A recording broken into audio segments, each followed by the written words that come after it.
So welcome back to another lecture of BMCJ electrical engineering lecture series. तो last lecture में हमने three phase induction motor से related जो question है वो डिस्कस किए हैं। उसके पहले जो दो लेक्चर थे उसमें हमने इंडक्शन मोटर की थियरी बहुत अच्छे तरह से डिस्कस की है। तो अभी ये इंडक्शन मोटर टॉपिक में अभी हमारा जो टॉपिक बचा है वो है सिंगल फेज इंडक्शन मोटर। तो आज के लेक्चर में हम सिंगल फेज इंडक्शन मोटर क्या होता है ये देख लेते हैं, कौन से टाइप होते हैं सिंगल फेज इंडक्शन मोटर में वो डिस्कस करेंगे और उसके रिलेटेड जो क्वेश्चन है वो हम लोग आने वाले लेक्चर में कवर करेंगे। तो चलिए बिना टाइम वेस्ट किए लेक्चर को स्टार्ट करते हैं।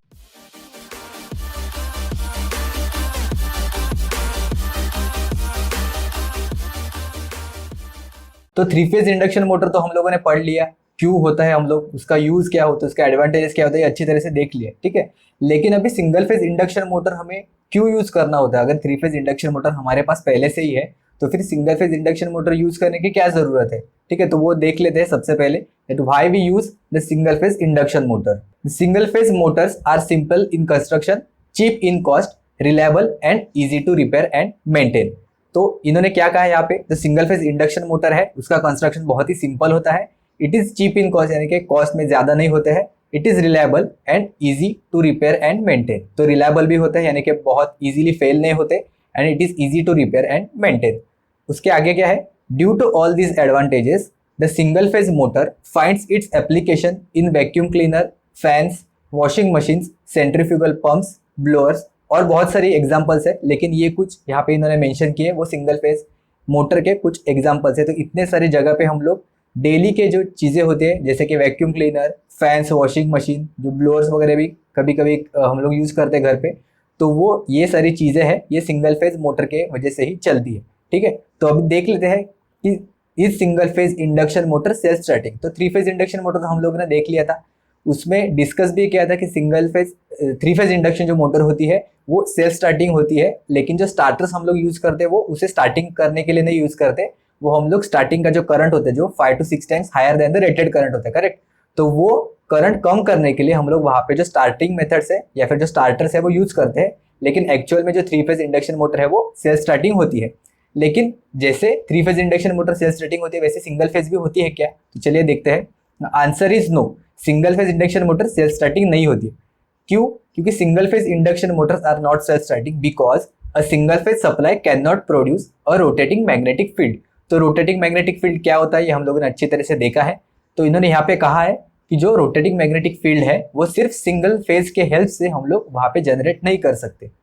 एन अल्टरनेटिंग और pulsating flux acting on a stationary squirrel cage rotor can not produce a rotation, only a revolving flux can produce a rotation. मतलब क्या है, इन्होंने कहा है एन अल्टरनेटिंग और पल्सेटिंग फ्लक्स यानी कि अगर सिंगल फेज हम लोगों ने यूज किया तो सिंगल फेज क्या होता है, अल्टरनेटिंग इन नेचर होता है, करेक्ट। यानी कि एक हाफ साइकिल में पॉजिटिव होता है दूसरे हाफ साइकिल में निगेटिव होता है, या फिर हम लोग उसको पल्सेटिंग भी कह सकते हैं, पल्सेटिंग फ्लक्स। अगर पल्सेटिंग करंट हुआ तो वह जो फ्लक्स मिलेगा वो करंट की वजह से वो भी पल्सेटिंग इन नेचर होगा।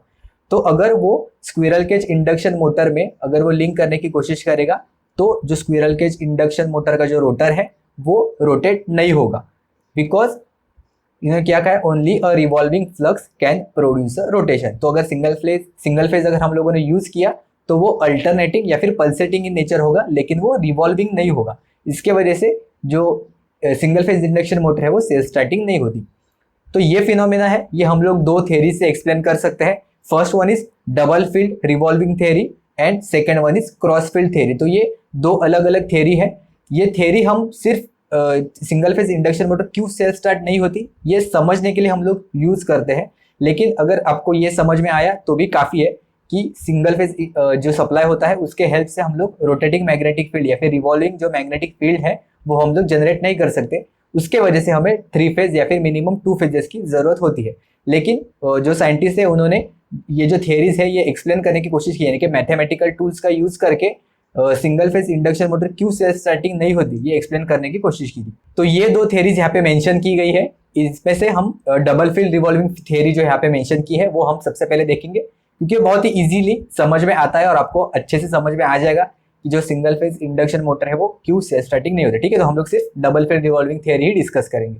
तो चलिए देखते हैं क्या होता है डबल फील्ड रिवॉल्विंग थियरी। तो यहाँ पे दिया है an alternating sinusoidal flux can be represented by two revolving fluxes. तो अभी हम लोग क्या करते हैं, जो साइनसोइडल फ्लक्स होता है उसको दो रिवॉल्विंग फ्लक्सेस में हम लोग सबसे पहले डिस्ट्रीब्यूट कर लेते हैं। उसके बाद क्या होता है, each equal to half of the value of the alternating flux and each rotating synchronously in opposite direction. तो इन्होंने क्या कहा है, अगर एक साइनसोइडल फ्लक्स हुआ, यानी कि अगर हम लोग सिंगल फेज यहाँ पे दे रहे हैं तो सिंगल फेज की वजह से एक अल्टरनेटिंग एंड साइनसोइडल फ्लक्स है वो जनरेट होता है। वो साइनसोइडल फ्लक्स को हम दो डिफरेंट रिवॉल्विंग फ्लक्सेस में उसका डिस्ट्रीब्यूशन करेंगे। दो डिस्ट्रीब्यूशन कैसे करेंगे, तो each will be equal to the half of the value of the alternating flux. तो अगर दो हम लोग उसे डिस्ट्रीब्यूट करेंगे तो दोनों इक्वल इन मैग्नीट्यूड रहेंगे, यानी कि दोनों हम लोग हाफ इक्वल पोर्शन में डिवाइड करेंगे एंड दोनों rotating synchronously in opposite direction. तो हम लोग उसको दो पार्ट में डिवाइड करेंगे विद इक्वल मैग्नीट्यूड और दोनों है वो अपोजिट डायरेक्शन में विद सिंक्रोनस स्पीड से वो रोटेट करने की कोशिश करेंगे। Let the alternating flux have the maximum value of five. तो मैं यहाँ पे ड्रॉ कर देता हूँ, एक सिंगल फेज अल्टरनेटिंग फ्लक्स है, ठीक है। ये हमारा एक पॉजिटिव साइकिल, एक negative, positive half cycle and negative half cycle, यानी कि अल्टरनेटिंग है। और इसका जो मैग्नीट्यूड है, पीक मैग्नीट्यूड है, उसे हम लोग फाइव से डिनोट करेंगे, ठीक है। तो ये सिंगल फेज का है, ये चेंज हो रहा है with respect to the time. Its component fluxes A and B will each be equal to five by two revolving in anti clockwise and clockwise direction respective. तो यही इन्होंने कहा है कि अगर एक मैग्नीट्यूड है फाइव का, यानी कि जो हम लोगों ने सिंगल फेज सप्लाई यहाँ पे अज्यूम किया है वो है फाइव मैग्नीट्यूड का, उसे हम लोग दो इक्वल पार्ट में डिस्ट्रीब्यूट करेंगे। First one is five by to और दूसरा भी होगा फाइव बाय टू। क्लियर?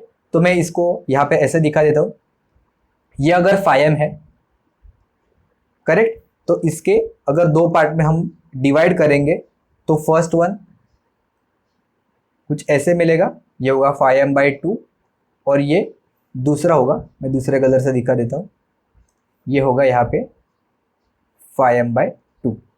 तो अगर दोनों five by to and five by to अगर 0 डिग्री एक्सिस पे हम लोग ये रिवॉल्विंग फील्ड थ्योरी समझने की कोशिश करेंगे तो सबसे पहले अज्यूम करना कि ये दोनों 0 डिग्रीज पे ही है। तो अगर हम लोग 0 डिग्रीज पे हम लोग जो अरिथमेटिक उसका एडिशन होता है या फिर अगर फेजर एडिशन भी होता है तो दोनों ही इक्वल होता है। तो अगर हम यहाँ पे इन दोनों का अरिथमेटिक या फिर फेजर एडिशन करेंगे तो five by two plus five by to हमें मिलेगा फाइव, ठीक है। तो ये हो गया फॉर 0 डिग्रीज के लिए, यानी कि अभी दोनों स्टेशनरी, एक सर्टन हम लोगों ने रेफरेंस एक्सिस लिया है 0 डिग्रीज पे। उसके बाद क्या होता है, तो एक यहाँ पे मैंने मेंशन किया है, ये है फाइव बाई टू और ये है दूसरा फाइव बाई टू। तो एक जो है वो क्लॉकवाइज डायरेक्शन में घूमने की कोशिश करेगा और दूसरा है वो एंटी क्लॉकवाइज डायरेक्शन में घूमने की कोशिश करेगा। तो सबसे पहले हम लोगों ने यहाँ पे 0 डिग्रीज पे दिखा है, उसके बाद सर्टन अज्यूम करो यहाँ पे एट समथिंग 45 डिग्रीज पे हम लोग अज्यूम कर लेते हैं, एट 45 डिग्रीज, यानी कि दोनों 45 डिग्रीज घूमने के बाद हमें कुछ ऐसे दिखाई देंगे। तो इसका अगर हम लोग फेजर एडिशन करेंगे तो हमें कैसे मिलेगा, अगर ये दोनों का हम फेजर एडिशन करेंगे तो ये कुछ ऐसे मिलेगा। क्लियर? लेकिन अभी यहाँ पे जो मैग्नीट्यूड होगा वो फाइव से कम होगा क्योंकि ये सर्टन एंगल पे शिफ्ट हो गए। तो अगर इन दोनों का एडिशन करेंगे तो वो एग्जैक्ट फाइव के इक्वल नहीं आएगा। तो जो फेजर है वो कुछ अभी यहाँ पे मिलेगा, फाइव है यानी कि मैक्सिमम वैल्यू है, तो हम लोग कह सकते हैं ये कुछ मैक्सिमम वैल्यू है। उसके बाद सर्टन वो 45 डिग्री एंगल से शिफ्ट हुआ है, तो मैं यहाँ पे इसे चाहिए तो फाइव 1 बोल देता हूँ, यानी कि अगर कुछ एंगल शिफ्ट हुआ ये फाइव के बाद तो हमें कुछ यहाँ पे मिल जाएगा, ठीक है। ये वैल्यू होगा मेरा फाइव 1 वाला वैल्यू, मैं यहाँ पे मेंशन कर देता हूँ। ये टाइम एक्सिस पे लिखा है मैंने, लेकिन समझ लेना ये मैग्नीट्यूड है फाइव 1 का।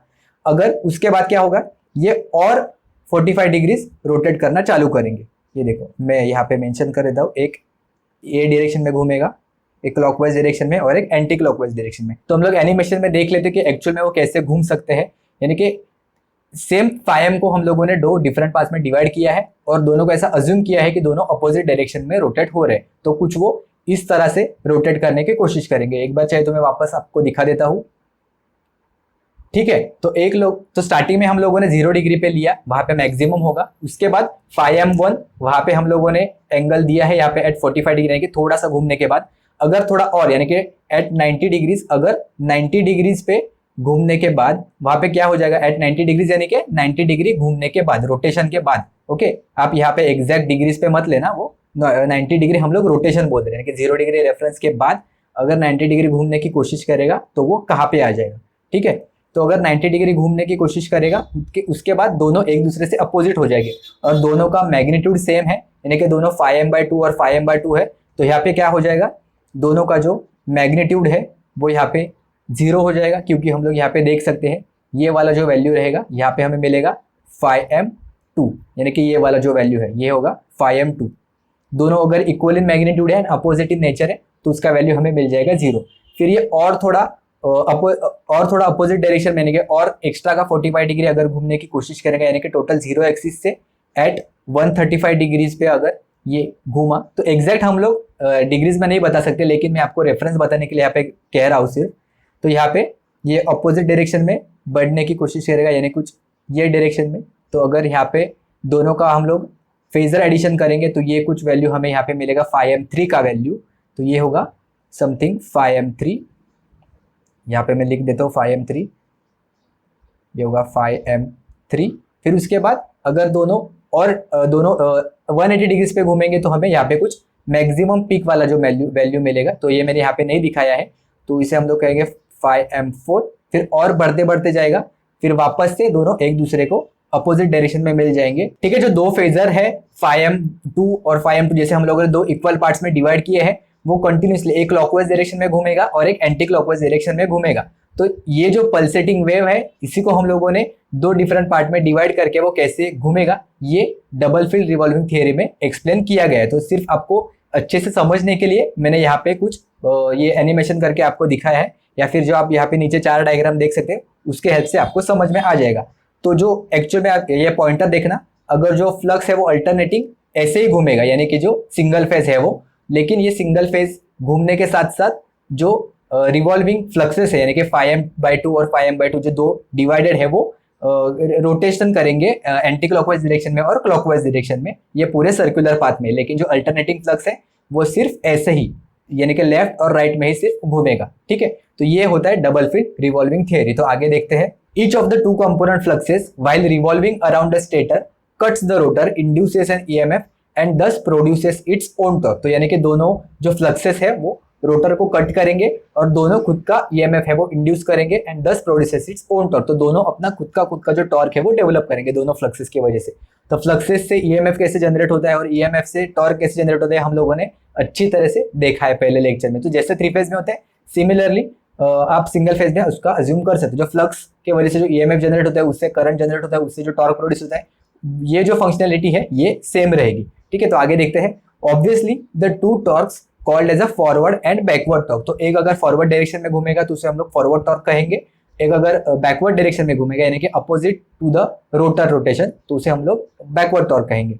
Are oppositely directed so that the net or the resultant torque is equal to their differences। ठीक है, तो जैसे जैसे ये घूमेंगे उसे हम लोग डिफरेंस की तरह वहां पे दिखा सकते हैं। Hence TF and TB यानी कि forward torque and backward torque are numerically equal but being oppositely directed produces the no resultant torque. तो दोनों अगर मैग्नीट्यूड में इक्वल है लेकिन अपोजिट डायरेक्शन में वहां पे वो रोटेट होते हैं, जिसके वजह से हमें जो नेट टॉर्क मिलता है वो 0 मिलता है। That explains why there is a no starting torque in a single phase motor। तो इन्होंने यही कहा है कि दोनों टॉर्क इक्वल इन मैग्नीट्यूड होते हैं और दोनों अपोजिट डायरेक्शन में घूमने की कोशिश करते हैं, जिसके वजह से अगर हम लोग वहां पे उसका एडिशन करेंगे तो हमें वहां पे जो टोटल नेट टॉर्क मिलेगा वो 0 मिलेगा, जिसके वजह से हम लोग ये प्रूव कर सकते हैं कि जो सिंगल फेज इंडक्शन मोटर है वो सेल्फ स्टार्टिंग नहीं है। ठीक है, तो यहाँ तक आपको समझ में आया होगा, आया होपफुली। तो अभी आगे देखते हैं फॉरवर्ड स्लिप और बैकवर्ड स्लिप क्या है। तो फॉरवर्ड फ्लक्सेस और बैकवर्ड फ्लक्सेस होते हैं वो अलग अलग डायरेक्शन में, यानी कि एक क्लॉकवाइज और एंटी क्लॉकवाइज डायरेक्शन में, एक फॉरवर्ड और एक बैकवर्ड डायरेक्शन में घूमता है। तो वो घूमने के वजह से जो स्लिप प्रोड्यूस होता है या फिर जो स्लिप वो पर्टिकुलर स्पीड से डिनोट करते हैं वो होता है forward slip and backward slip. तो हम लोग उसे फॉर्मूला से डिनोट करने की कोशिश करेंगे। तो जो फॉरवर्ड स्लिप होता है वो नॉर्मल स्लिप के तरह होता है, यानी कि जिस डायरेक्शन में रोटर रोटेशन होगा उसी को हम लोग फॉरवर्ड स्लिप रोटेशन कहेंगे। तो जो फॉरवर्ड स्लिप का जो फॉर्मूला रहेगा वो सेम स्लिप की तरह रहेगा, यानी कि जो नॉर्मल एस होता है वो, तो मैं चाहिए तो एस भी लिख लेता हूँ एंड एस एफ भी लिख लेता हूँ। जो एफ है वो सबस्क्रिप्ट है, यानी कि फॉरवर्ड की वजह से। ओके, एफ है वो फ्रीक्वेंसी नहीं है। तो एस का वैल्यू क्या होगा, N S minus N R divided by N S, यानी कि synchronous speed minus rotor speed divided by synchronous speed. ठीक है, तो मैं इसको, ये तो हमें पता ही है ये फॉर्मूला है वो, तो इसको मैं और एनहांस कर लेता हूँ, या फिर इससे हम लोग जो इंपॉर्टेंट है वो चीज़ फाइंड आउट करेंगे, बाहर निकाल लेंगे। तो S is equal to 1 minus N R upon N S. ठीक है, तो इससे मैं ये लिख सकता हूँ N R upon N S is equal to 1 minus S. ठीक है, तो ये जो टर्म है ये हमें बैकवर्ड स्लिप में काम में आएगा। तो क्या होता है बैकवर्ड स्लिप? तो बैकवर्ड स्लिप मतलब क्या होता है, जो रोटेशन होगा वो अपोजिट टू दो एन आर, यानी कि जो रोटर का जो रोटेशन होता है उसके अपोजिट डायरेक्शन में होगा। ठीक है, तो यहाँ पे हम लोग जो एन आर का वैल्यू लेंगे वो माइनस एन आर कंसिडर करेंगे। तो जो नॉर्मल स्लिप का जो वैल्यू होता है यानी कि N S minus N R, ठीक है, अपॉन एन एस, ये होता है अपना नॉर्मल फॉर्मूला। अभी यहाँ पे हम लोग क्या सब्स्टिट्यूट करेंगे, जो एन आर का वैल्यू है वो हम लोग यहाँ पे माइनस एन आर सब्स्टिट्यूट करेंगे, यानी कि इस पे हमें क्या मिलेगा, N S minus of minus N R divided by N S. ठीक है, तो समझ लेना ये माइनस एन आर है, ये बैकवर्ड स्लिप की वजह से। यहाँ पे जो मैंने एन आर लिखा है वो नॉर्मल अपना स्लिप का फॉर्मूला लिखा है। तो जो बैकवर्ड स्लिप में क्या आएगा, S B is equal to N S plus N R divided by N S. ठीक है, तो अभी हम लोग क्या करेंगे, इसको N S by N S होगा 1 plus N R upon N S. ठीक है, तो N R upon N S का वैल्यू हम लोगों ने यहाँ पे फाइंड आउट किया है, तो मैं यहाँ पे सब्स्टिट्यूट कर देता हूँ, तो हमें मिलेगा एस बी यानी कि backward slip is equal to 1 plus 1 minus S, therefore S B will be equal to 2 minus S. ठीक है, तो अगर यहाँ पे दिखाई नहीं दे रहा तो मैं यहाँ पे ऊपर लिख लेता हूँ, जो एस एफ यानी कि जो फॉरवर्ड स्लिप का वैल्यू है वो हो जाएगा एस के इक्वल, यानी कि जो सेम जो फॉरवर्ड स्लिप होता है वो, और जो बैकवर्ड स्लिप होता है वो होगा 2 माइनस एस। ठीक है, तो ये बहुत इंपॉर्टेंट है, इससे डायरेक्टली भी पूछा जा सकता है एग्जाम में, या फिर आपको कोई क्वेश्चन देंगे जिससे आपको फ्रीक्वेंसी वगैरह फाइंड आउट करने बताएंगे या फिर पूछेंगे वहाँ पे, तो ये जो फॉर्मूलाज है ये हम वहाँ पे यूज करेंगे। तो ये अच्छे से समझ लेना फॉरवर्ड का क्या है और बैकवर्ड का क्या है। तो इंडक्शन मोटर सेल्फ स्टार्टिंग नहीं है ये तो समझ लिया, लेकिन उसे सेल्फ स्टार्टिंग बनाने के लिए हम लोग क्या क्या तरीके वहाँ पे यूज कर देते हैं, या फिर किस मेथड से हम लोग उसे सेल्फ स्टार्टिंग बना सकते हैं, तो ये यहाँ पे इन्होंने मेंशन किया है that how to make a single phase induction motor self starting. तो चलिए देखते हैं क्या होता है। In order to make a single phase induction motor self starting we have to temporarily convert it to two phase motor during it starting period. तो अगर single phase से मोटर स्टार्ट नहीं हो रही है तो हम लोग उसे टू फेज मोटर की तरह ट्रीट करने की कोशिश करेंगे, यानी कुछ एडिशनल वहाँ पे इक्विपमेंट्स है वो लगाने की कोशिश करेंगे, जिसके हेल्प से हम उसे टू फेज मोटर में कन्वर्ट करेंगे, और टू फेजेस के हेल्प से हम जो रोटेटिंग मैग्नेटिक फील्ड है वो वहाँ पे जनरेट कर सकते हैं। ठीक है, तो अभी आगे देखते हैं। For this purpose the stator of single phase induction motor is provided with an extra winding known as starting और auxiliary winding in addition to the main और रनिंग वाइंडिंग। तो यहाँ पे इन्होंने क्या दिया है, अगर इंडक्शन मोटर यानी कि सिंगल फेज इंडक्शन मोटर अगर सेल्फ स्टार्टिंग करना है तो वहाँ पे हम एडिशनल एक एक्स्ट्रा की वाइंडिंग प्रोवाइड करते हैं, उसे हम लोग कहते हैं स्टार्टिंग वाइंडिंग या फिर auxiliary winding in addition to the main और रनिंग वाइंडिंग। तो जो normal three phase induction motor में होती है उसे हम लोग मेन वाइंडिंग या फिर जो रनिंग वाइंडिंग कहते हैं। रनिंग यानी कि जो कंटिन्यूसली रनिंग करने के लिए, यानी कि इंडक्शन मोटर रन करने के लिए जो वाइंडिंग हेल्प करती है, यानी कि जो नॉर्मल वाइंडिंग मेन वाइंडिंग होती है, वो उसके एडिशन में जो सिर्फ स्टार्टिंग के लिए हम लोग यूज करते हैं उसे हम लोग कहते हैं स्टार्टिंग वाइंडिंग या फिर auxiliary winding. The two windings are spaced 90 degree electrically apart and are connected in parallel across the single phase supply. तो इन्होंने क्या कहा है, जो दोनों वाइंडिंग है वो एक दूसरे से 90 डिग्री इलेक्ट्रिकली अपार्ट रखने की हम लोग कोशिश करेंगे, जिसकी वजह से एक फेज डिफरेंस क्रिएट होगा और वहां पे हमें रोटेटिंग मैग्नेटिक फील्ड है वो मिल जाएगा। It is so arrange that the phase difference between the currents in the two stator windings is very large, ideal value being 90 degree. तो इन्होंने क्या कहा यहाँ पे कि जो दोनों वाइंडिंग की वजह से जो दोनों फेजेस जनरेट होंगे तो वो दोनों फेजेस में कम से कम 90 डिग्री या फिर 90 डिग्री से ज़्यादा उसमें हम लोग फेज डिस्प्लेसमेंट रखने की कोशिश करेंगे, जिससे रिवॉल्विंग जो मैग्नेटिक फील्ड है वो इजीली जनरेट होगी।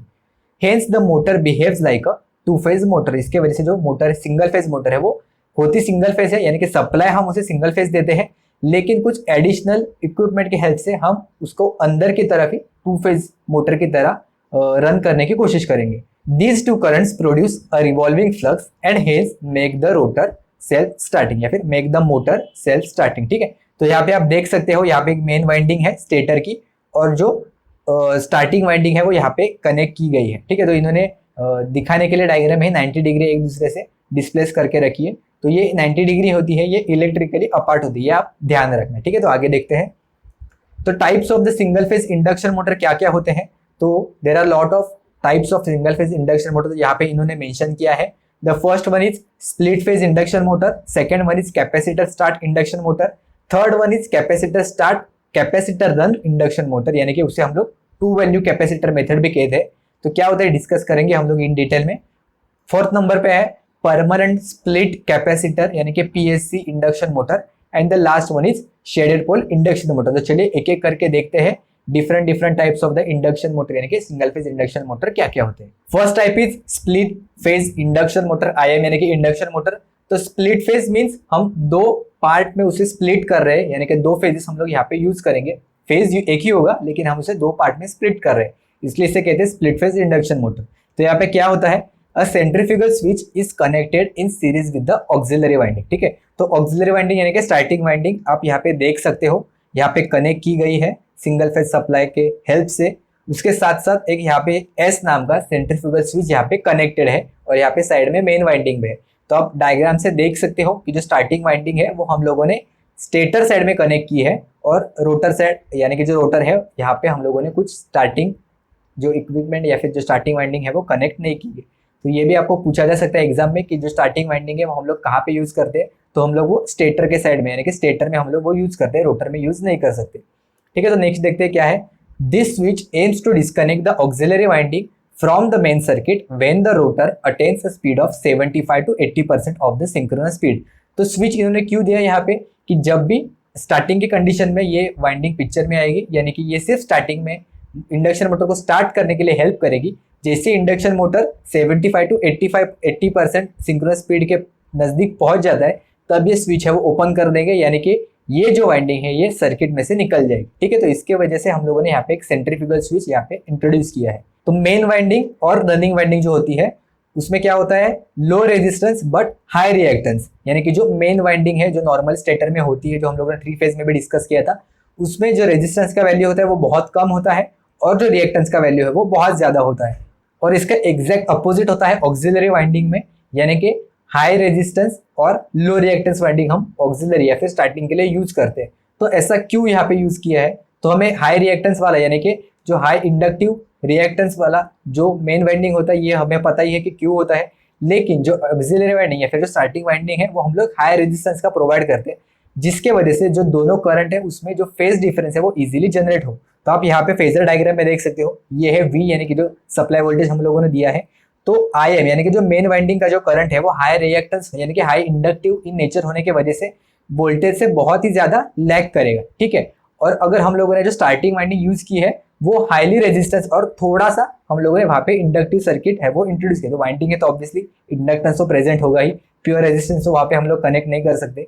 तो आप इन्होंने क्या किया है, हम लोग हाई रेजिस्टेंस जनरेट करने की कोशिश की है, जिसके वजह से जो करंट है वो वोल्टेज से बहुत ही कम लैग करेगा, यानी कि IS यानी कि स्टार्टिंग करंट और जो मेन वाइंडिंग का जो करंट है उसके बीच में जो एंगल जनरेट होगा वो बहुत ज्यादा जनरेट होगा। ठीक है, तो इसके वजह से हम लोगों ने ध्यान रखना जो ऑक्सिलरी वाइंडिंग या फिर जो स्टार्टिंग वाइंडिंग है वो हाई रेजिस्टेंस होती है, और जो मेन वाइंडिंग होती है वो हाई रिएक्टेंस होती है। ठीक है, तो इससे भी डायरेक्टली क्वेश्चन पूछा जा सकता है, पहले भी पूछा है एग्जाम्स में। तो आगे देखते हैं, the phase angle between the IS and IM यानी कि starting current and the main winding का जो करंट है is made as large as possible because the starting torque of split phase motor is proportional to sine alpha. तो alpha है वो angle है IS और IM के बीच में, आप यहाँ पे डायग्राम में देख सकते हो, अगर नहीं दिख रहा है तो मैं मेंशन कर देता हूँ। जो IS और IM के बीच में जो एंगल है वो होता है अल्फा, और जो ये इन्होंने क्या कहा है, it should be as large as possible. तो इन्होंने क्या कहा है कि अगर लार्ज रखने की हम लोग कोशिश करेंगे, क्योंकि जो स्टार्टिंग टॉर्क होता है in case of split phase motor it is proportional to the sine alpha.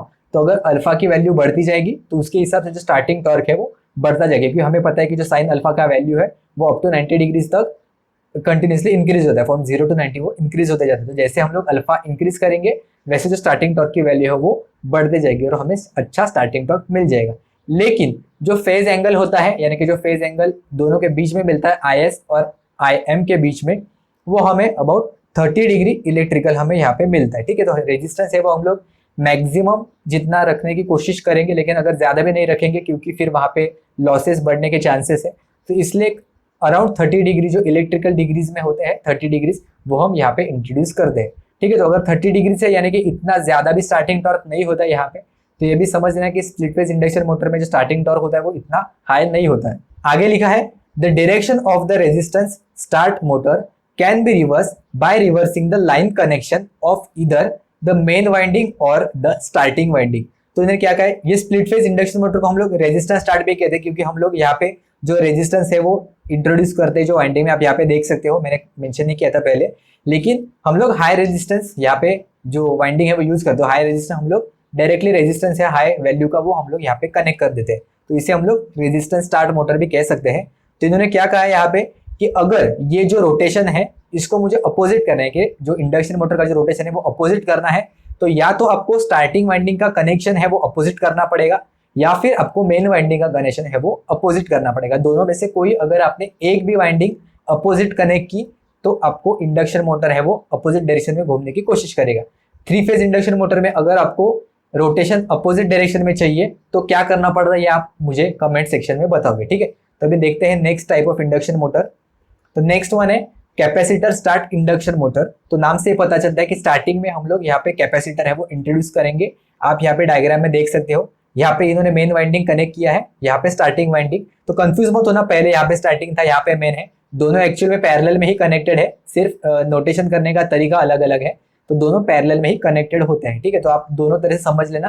अगर डायग्राम ये पूछा जाए एग्जाम में तो इसके हिसाब से होगा, अगर वो वाला पहले वाला होगा तो उसके हिसाब से होगा, ठीक है। लेकिन साथ साथ में वहां पे रेजिस्टेंस था, लेकिन यहाँ पे साथ में कैपेसिटर इन्होंने इंट्रोड्यूस किया है, तो ये होगा मेरा कैपेसिटर स्टार्ट इंडक्शन मोटर। बाकी जो कंस्ट्रक्शन है वो सेम रहेगा, जो रोटर है वो मैक्सिमम केसेस में हम लोग स्क्विरल के जो रोटर है वही यूज करते हैं, ठीक है। तो डायग्राम आई होप आपको समझ में आया होगा। तो थ्योरी देखते क्या इन्होंने मेंशन किया है।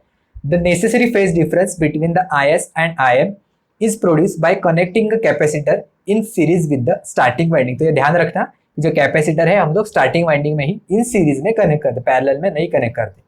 The capacitor is generally of the electrolytic type and is usually mounted on the outside of the motor as a separate unit. तो ये इंपॉर्टेंट है, ये हाईलाइट कर देता हूँ मैं यहाँ पे कि जो कैपेसिटर हम लोग कैपेसिटर स्टार्ट इंडक्शन मोटर में जो यूज करते हैं वो इलेक्ट्रोलिटिक टाइप होता है, और ये हम लोग outside of the motor connect करते हैं। तो स्टेटर के अंदर वहाँ पे कहीं माउंट नहीं करते, ये हम लोग स्पेसिफिकली जो इंडक्शन मोटर की जो बाहर जगह होती है वहाँ पे हम लोग रखते हैं, ठीक है। The capacitor is design for extremely short duty service. तो यानी कि बहुत ही स्मॉल टाइम के लिए हम लोग जो कैपेसिटर है वो सर्किट में लाने की कोशिश करेंगे, जैसे उसका काम खत्म हो जाएगा हम लोग उसे सर्किट में से निकाल देंगे with the help of centrifugal switch. तो सेंट्रीफ्यूगल स्विच है वो हम लोग वहां पे भी यूज करेंगे, यानी कि पहले वाले में, और यहाँ पे भी हम लोग यूज करेंगे, ठीक है। तो आप यहाँ पे डायग्राम में देख सकते हो, V हम लोगों ने 0 डिग्री पे रेफरेंस एक्सिस पे रखा है, IST यानी कि जो स्टार्टिंग करंट के वजह से जो करंट है वो यहाँ पे मिल गया है। तो अभी आप देख सकते हो कि जो करंट है स्टार्टिंग करंट वो अभी वोल्टेज से लीड कर रहा है। वोल्टेज से लीड क्यों करेगा, क्योंकि हम लोगों ने यहाँ पे अभी कैपेसिटर है वो इंट्रोड्यूस किया, और हमें तो पता ही है कि जो कैपेसिटर में जो करंट होता है वो वोल्टेज से लीड करता है, तो इसलिए हमें जो IST मिला वो वोल्टेज से लीडिंग कंडीशन में मिला, और जो IM का जो वैल्यू है वो जैसे पहले था वैसे हमें मिलेगा, यानी कि लैगिंग इन नेचर। तो अगर हम दोनों का एडिशन करेंगे, फेजर एडिशन, तो जो I का वैल्यू है वो हमें कुछ यहाँ पे मिल जाएगा। तो अभी आप देख सकते हो कि जो अल्फा का वैल्यू है वो हमें ज्यादा मिल सकता है, क्योंकि जो करंट है वो हमें लीडिंग इन नेचर मिलेगा और जो मैग्नेटाइजिंग करंट है वो लैगिंग इन नेचर मिलेगा। तो बाय डिफॉल्ट इन दोनों के बीच में बहुत ही अच्छा फेज डिफरेंस हमें देखने को मिलेगा। आगे इन्होंने क्या कहा है, when the motor reaches about 75% of the full speed, the centrifugal switch S is open and cuts both the starting winding and the capacitor। तो अगर सेंट्रीफ्यूगल स्विच आप ओपन करोगे, यहाँ पे आप देख सकते हो, तो अगर ये स्विच ओपन हो गया तो जो कैपेसिटर है वो भी सर्किट से निकल जाएगा और जो स्टार्टिंग वाइंडिंग है वो भी सर्किट में से निकल जाएगी, ठीक है। तो इसलिए यहाँ पे इन्होंने कहा है कि ये शॉर्ट ड्यूटी सर्विस के लिए होता है। तो जैसे ही 75% फुल लोड स्पीड के आसपास वो पहुंच जाएगा, वैसे ही हम लोग जो सेंट्रीफ्यूगल स्विच है वो ओपन करेंगे और कैपेसिटर को सर्किट से हटा देंगे। The two currents are out of phase with each other by about 80 degree. तो आप यहाँ पे देख सकते हो कि जो IST और IM के बीच में, यानी कि जो अल्फा का वैल्यू होगा वो बहुत ही ज्यादा होगा, यानी कि अबाउट 80 डिग्रीज होता है। जो पहले वाला हम लोगों ने देखा था वहां पे सिर्फ 30 डिग्रीज होता है। तो इससे आप ये पता लगा सकते हो कि जो कैपेसिटर स्टार्ट इंडक्शन मोटर का जो स्टार्टिंग टॉर्क हमें मिलेगा वो ज्यादा मिलेगा as compare to the split phase induction motor. तो अगर आप ऐसे कंपैरिजन करके पढ़ोगे तो मैक्सिमम चीजें आपको अच्छे से समझ में आ जाएगी और लॉन्ग ड्यूरेशन तक, यानी कि एग्जाम तक आपके दिमाग में रह जाएगी, ठीक है। तो आगे देखते हैं क्या होता है। Next type of induction motor है capacitor start capacitor run induction motor, ठीक है। तो पहले वाला था सिर्फ कैपेसिटर स्टार्ट इंडक्शन मोटर, यह है capacitor start and capacitor run induction motor. तो आप डायग्राम में देख सकते हो, यहाँ पे हम लोगों ने दो कैपेसिटर यूज किए हैं। फर्स्ट वन इज CS यानी कि स्टार्टिंग कंडीशन के लिए, and second one is CR यानी कि रनिंग कंडीशन के लिए, इसलिए capacitor start and capacitor run induction motor. तो इसी को हम लोग टू वैल्यू कैपेसिटर मेथड भी कहते हैं, क्योंकि ऑब्वियसली यहाँ पे टू डिफरेंट कैपेसिटर हम लोगों ने यूज किए हैं, दो डिफरेंट डिफरेंट वैल्यूज के capacitor. The large value capacitor is use to start the motor with a high starting torque. तो जो स्टार्टिंग के लिए जो कैपेसिटर हम लोग यूज करते हैं वो लार्ज वैल्यू का होता है, because to produce a high starting torque, and smaller value capacitor is use to improve the running characteristic while not drawing the excessive current. तो जो CR यहाँ पे मेंशन किया यानी कि रनिंग कंडीशन के लिए जो कैपेसिटर रहेगा हमेशा के लिए सर्किट में, उसका वैल्यू हम लोग कम लेते हैं और ये हम लोग जो कैरेक्टरिस्टिक है वो इंप्रूव करने के लिए यूज करते हैं। The additional complexity of the capacitor start capacitor run motor. तो कैपेसिटर रन मोटर भी डायरेक्टली कहा जाता है कभी कभी, इतना लंबा नाम याद करने से अच्छा कैपेसिटर रन भी कभी कभी उसे कहते हैं। तो दोनों नाम सेम है, एक ही टाइप के मोटर के लिए हम लोग कहते हैं। So this motor is justified for large size motor. तो हम लोगों को दो दो अलग अलग कैपेसिटर यहाँ पे यूज करने की जरूरत होती है ये टाइप के इंडक्शन मोटर के लिए। तो इसलिए ये सिर्फ जो लार्ज वैल्यू या फिर जो लार्ज साइज की जो मोटर्स है वहाँ पे हम लोग यूज करते हैं। तो अब यहाँ पे फेजर डायग्राम देख सकते हो, ये है with CS and CR in the circuit. तो अगर दोनों कैपेसिटर सर्किट में है तो जो अल्फा का जो वैल्यू मिलेगा, यहाँ पे इन्होंने 5 मेंशन किया है, तो जो फेजर एंगल दोनों के बीच में रहेगा वो ग्रेटर देन द 90 डिग्रीज होगा। और with only CR in the circuit तो it will be almost equal to the 90 degree. तो अगर जैसे ही CS का वैल्यू सर्किट में है तो जो अल्फा का वैल्यू का डिफरेंस है वो बहुत ज़्यादा मिलेगा। जैसे CS कट हो जाएगा यानी कि हम लोग सेंट्रीफ्यूगल स्विच से हटा देंगे, जैसे ही वो 75% स्पीड पे पहुंच जाएगा, वैसे ही जो अभी अल्फा हमें वैल्यू मिलेगा वो approximately equal to the 90 degree मिलेगा।